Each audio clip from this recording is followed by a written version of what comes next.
Greetings everyone. Today we're going to explore modeling exponential growth and decay.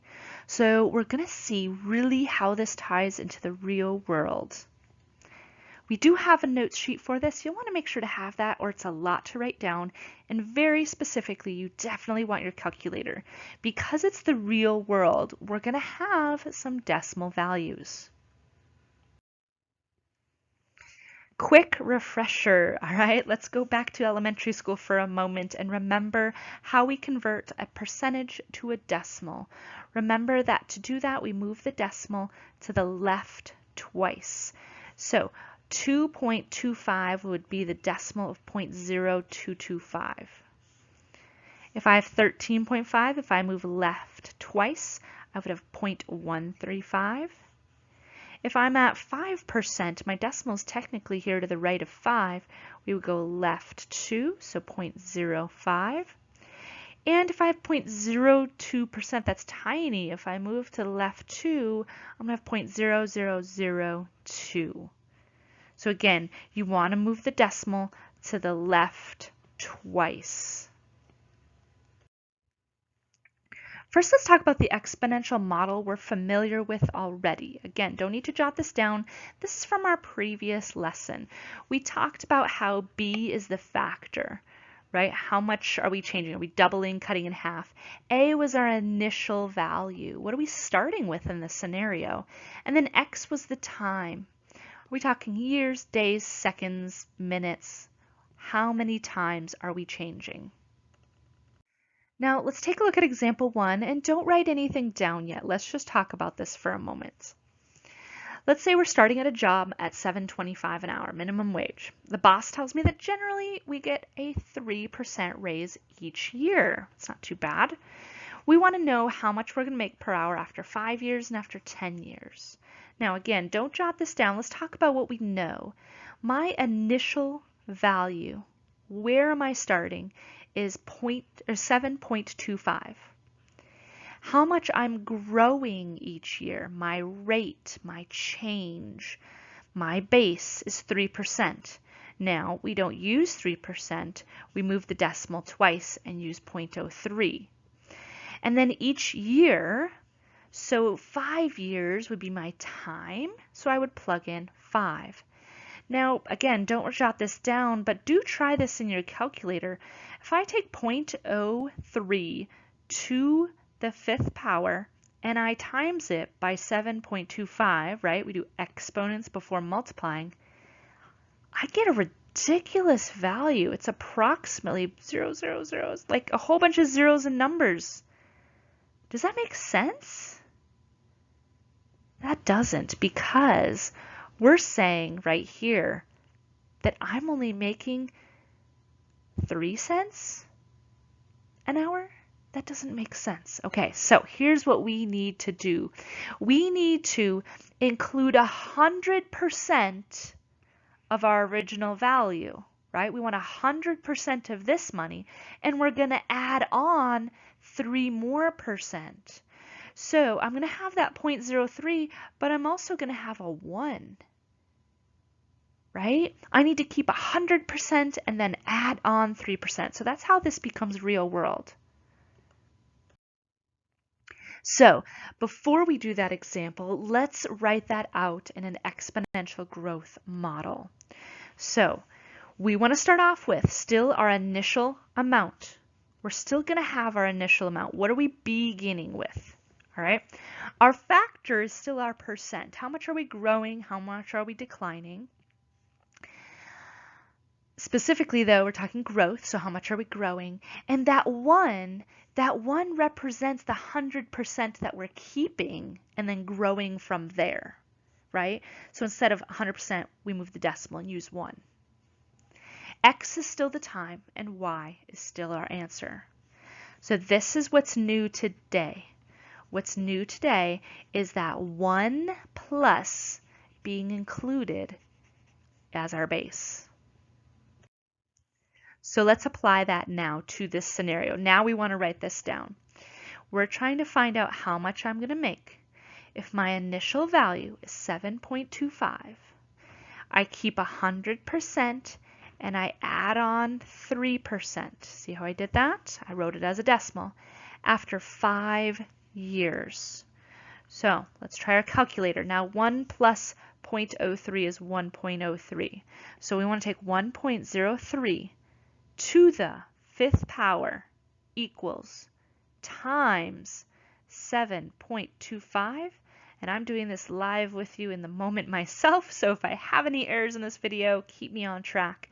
But I am getting a rate of 8.40 per hour. Now, labels matter, meaning I need a dollar sign. It's money, so I use 2 decimal values, and we're talking per hour. Don't just write a number answer, I need words.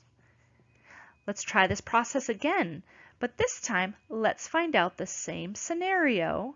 We're talking growth, but now our time is 10. Practice in your calculator, please. Follow along, make sure I'm right. 1.03, I added them together, to the 10th power equals times 7.25 equals. This time, after 10 years, I'm at a rate of 9.74 per hour. 2 decimals because it's money, dollar sign, per hour. Now, do not walk away from a problem if it doesn't make sense, right? If I started at 7.25, getting $8.40 and then $9.70, it makes sense. It's a small increase. It makes sense.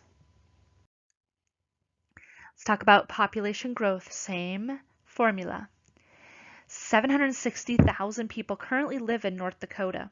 The population is growing at a rate of 16%. And we want to know, if we keep going at that rate, how many people are going to live in North Dakota in 10 years? So y equals, my initial amount is 760,000. We're keeping 100% of that population, but adding on, move the decimal left twice, 0.16. And we want to know, if that's the rate per year, how many will live here in 10 years? Okay, follow along with your calculator. Check my work. 1.16, right? That's what happens when I add these together. We want to take that value to the 10th power, and we want to times it by 760,000. Here's what I'm getting. 3,352,691. I'm going to round up because there's a 0.6 and we're talking people. We can't have 0.6 people. So I'm rounding up my 1 value. Now, does that make sense? Yeah, 10% growth is a lot. So jumping to 3 million over 10 years could make sense if it continued. Or excuse me, at 16%, that's even bigger. 16% is large growth. Now we know growth isn't the same every year, right? So it's not completely realistic, but it might be true for some amount of time. Investments. Let's talk about a simple interest earning account. So we're depositing $500 into the bank. It earns 3.5. I'm going to move the decimal right away. 1, 2. So this is 0.035. Compounded yearly. And I want to know how much I'm going to earn in 6 years.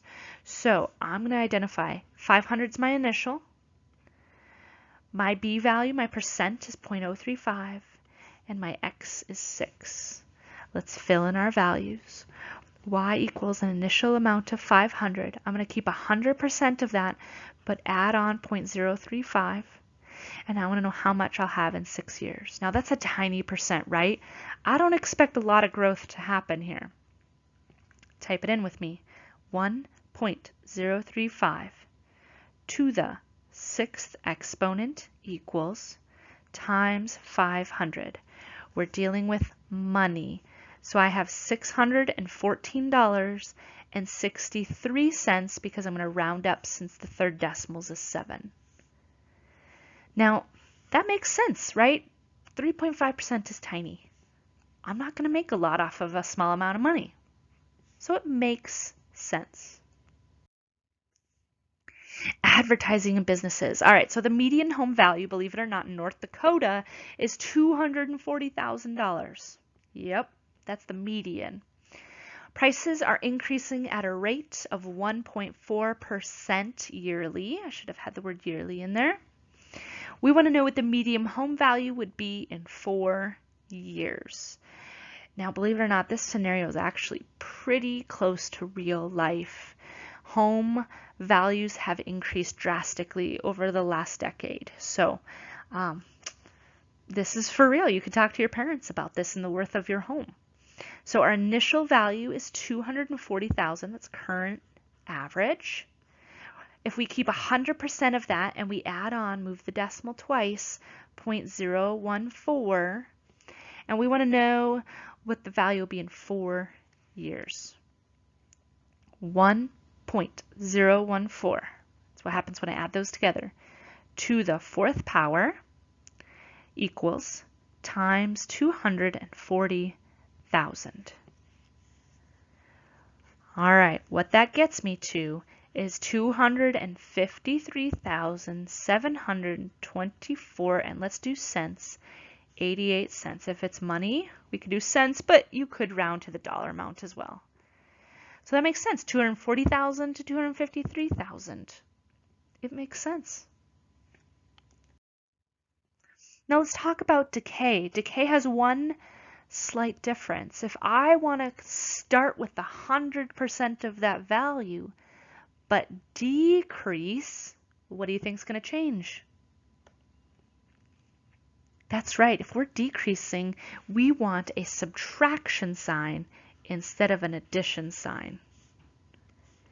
Everything else is the same.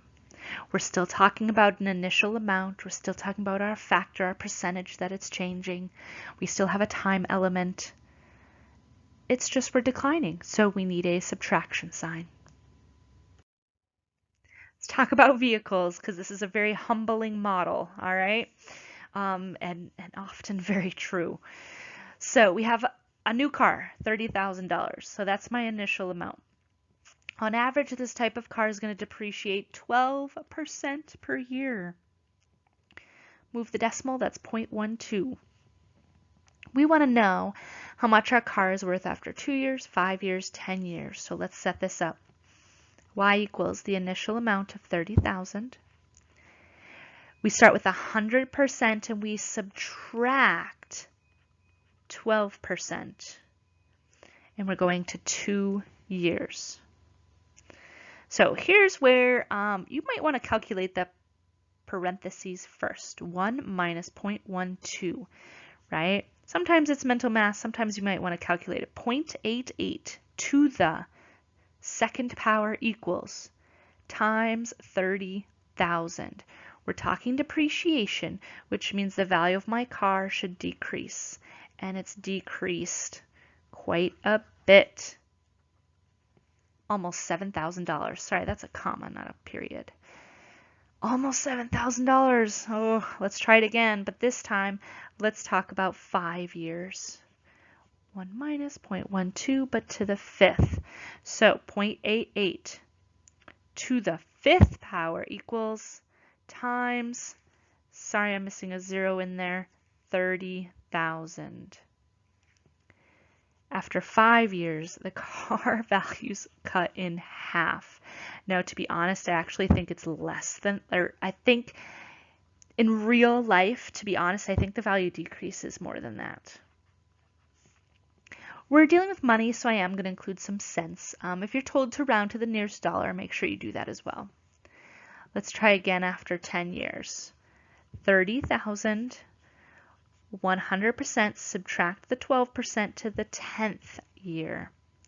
0.88 to the 10th power equals times 30,000. Oh my goodness. $8,355.03. I'm rounding that 2 up to a 3 at the end. And I honestly think cars depreciate even faster. So it's pretty drastic, right? But the numbers make sense. They're decreasing drastically over time. Let's talk about a population decline. Just as much as populations can increase, populations can decrease. So let's talk about this certain animal species. The rate is 3.5%, which would be 0.035 per year. Currently, there's 80 animals in the habitat being studied, and we want to know how many would remain after 5 years. So y equals the initial amount is 80. If we start with 100% of those and we subtract 0.035, we want to know how many will remain after 5 years.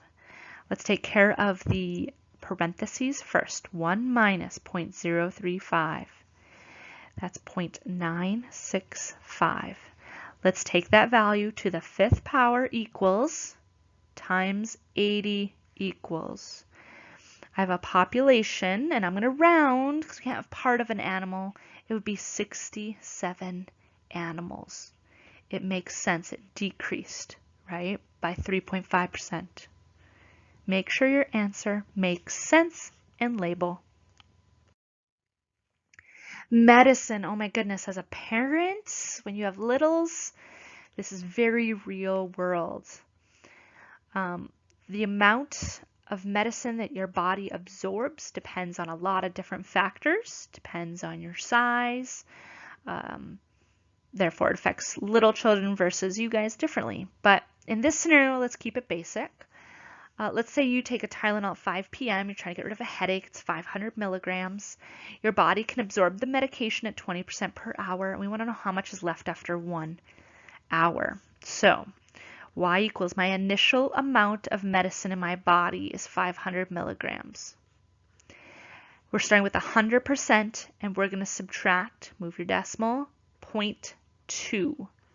And I want to know how much is left after 1 hour. Well, 1 minus 0.2 is 0.8. So what we're doing is we're taking 0.8 to the first. Well, wait, that's just 0.8, right? So 0.8 times 500. That would get me 400. So after 1 hour, you still have 400 milligrams in your body. That's why you can't take any more yet. That's a lot. Let's talk about 3 hours. Initial amount was 500. 1 minus 0.2, but this time let's go to 3 hours. So again, we're taking 0.8 to the exponent of 3 equals times 500. So now we're at 256 milligrams. Let's jump to the next scenario. Well, let's find out how much after 4 hours. We're going to take 0.8, right? 1 minus 0.2 to the 4th power equals times 500. We're at 204.8, decimals are appropriate in this scenario, milligrams. Again, something that with every medicine we can consider how much we can take and how often we can take it, and add in all the other elements as well. So this is really a realistic scenario. Quick review. Let's talk about growth and decay and what's the initial amount versus the factor. So this A value, the initial amount's 1, the factor's 2, therefore it's growth, right? Just quick review. The initial value on B is 10, the factor's 0.5, because it's 0.5, it's decay. C, the initial value is 18, the factor's 1/4, therefore it's decay because it's between 0 and 1. All right, so that is sort of the basics. Again, remember, we're talking A value 100% plus or minus the B value to the exponent of x. We do have to have this memorized, so keep working on it. Maybe create a note card, do something, but we need to memorize this. As always, check out Google Classroom to see what your task is for this lesson. Let me know if you have any questions, and until next time, have a good one.